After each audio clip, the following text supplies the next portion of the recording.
9 octobre 2012, les Grecs sont à nouveau dans la rue. Aujourd'hui, dans la capitale, ils protestent contre la venue de la chancelière allemande Angela Merkel, responsable à leurs yeux de la politique d'austérité et des privatisations forcées qui frappent le pays. On nous a baissé nos salaires, nos retraites. On a bousillé nos conditions de travail. On est en train de brader ce pays. Les télécoms ont été donnés à l'État allemand, à Merkel. C'est pour ça qu'on est là. On vit un 4e Reich. On réagit et on porte ces t-shirts. La Grèce entame sa 6e année de récession. Le pays est exsangue, l'économie à l'arrêt. Un tiers de la population vit sous le seuil de pauvreté. 25% des actifs sont au chômage. Le gouvernement n'a plus le choix.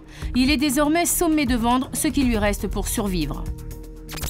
Tous les jours, les médias martèlent les exigences de l'Europe, du FMI et de la Banque centrale européenne. Ici, on les appelle la Troïka.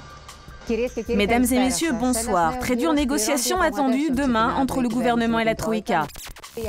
Les privatisations devraient rapporter cette année 3 milliards d'euros et 19 milliards d'ici 2015, si le climat économique le permet. Une agence de gestion des privatisations est créée, la TAIPED. Aujourd'hui, dans cet hôtel luxueux de la capitale, ses représentants rencontrent de potentiels investisseurs étrangers. Dans le catalogue de la TAIPED, 33 plans de privatisation. Plusieurs centaines d'entreprises et 100 000 biens immobiliers sont à vendre au plus offrant. L'ensemble des offres que nous proposons pour le fonds de développement contient les meilleurs actifs que détient le pays. La Grèce doit trouver 11,5 milliards d'euros d'ici 2015. Selon Haris Kallipolitis, membre du conseil d'administration de la TAIPED, la mission sera difficile et le risque est grand. Si au premier trimestre, nous n'avons pas atteint les objectifs, nous serons mis sous surveillance. Si au second trimestre, les buts ne sont toujours pas atteints, alors un commissaire aux comptes sera mandaté d'office dans le ministère concerné. C'est-à-dire que le ministre grec est mis sous tutelle. Il perd sa signature et on devra encore licencier et baisser les salaires dans le pays. Nos créanciers sont très durs cette fois-ci, vraiment très durs. Ils estiment que l'État grec n'est pas crédible. Ils estiment que l'on s'est moqué d'eux, qu'ils ont mis beaucoup d'argent dans le pays et que ce pays est un puits sans fond. Résultat, l'État grec veut privatiser rapidement. Les investisseurs s'emparent de marchés à des prix les plus souvent dérisoires. Gaz, téléphonie, électricité, transport, tout doit y passer. Dans le nord du pays, en Chalcidique, les mines d'or de Skouries. Les habitants ont décidé de faire de ces mines un symbole du bradage de leurs richesses. L'exploitation du sous-sol a été vendue à une société canadienne qui ne reversera aucune taxe à l'État. Prix de vente 11 millions d'euros, valeur estimée du sous-sol 22 milliards. Ils pensaient qu'avec la crise, pour trouver du travail, les gens seraient moins regardants. Et c'est tout le contraire. Aujourd'hui, au-delà du problème des mines d'or, on est là pour protester contre la vente à la découpe de notre pays. Les opposants au projet tentent d'atteindre l'entrée de la mine. Sans succès.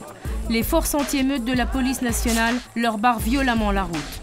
Les affrontements vont durer toute l'après-midi. Ils ont vendu 317 000 hectares de terre ici pour zéro bénéfice. Mais le message est passé. Ils savent qu'ils ne peuvent pas faire n'importe quoi.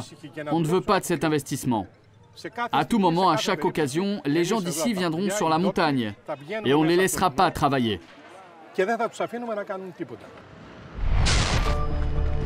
Le port du Pirée, le port le plus profond d'Europe, un port d'entrée centrale du commerce international, premier symbole grec à avoir été acheté.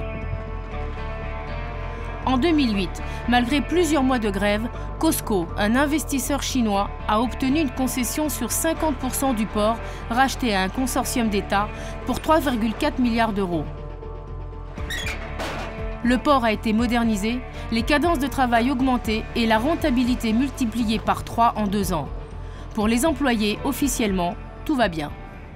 Viens nous dire si tout se passe bien ici. Il faut sourire, car l'employeur a des ambitions plus larges pour le port et pour le reste du pays. Dans ses bureaux flambant neufs, M. Zhang nous présente ses projets de développement. Voici le terminal 2 que nous avons remis en état. Et juste à côté, vous voyez le terminal 3. Nous sommes en train de le bâtir. Il devrait être opérationnel dès l'an prochain. À côté, il y a une compagnie de trains, ce qui est une bonne opportunité pour nous. Après avoir racheté à bas prix le port, les chemins de fer sont dans leur ligne de mire. Ici, tout est en solde. Aux pays riches de se partager le gâteau. Et il n'y a pas que l'État qui solde.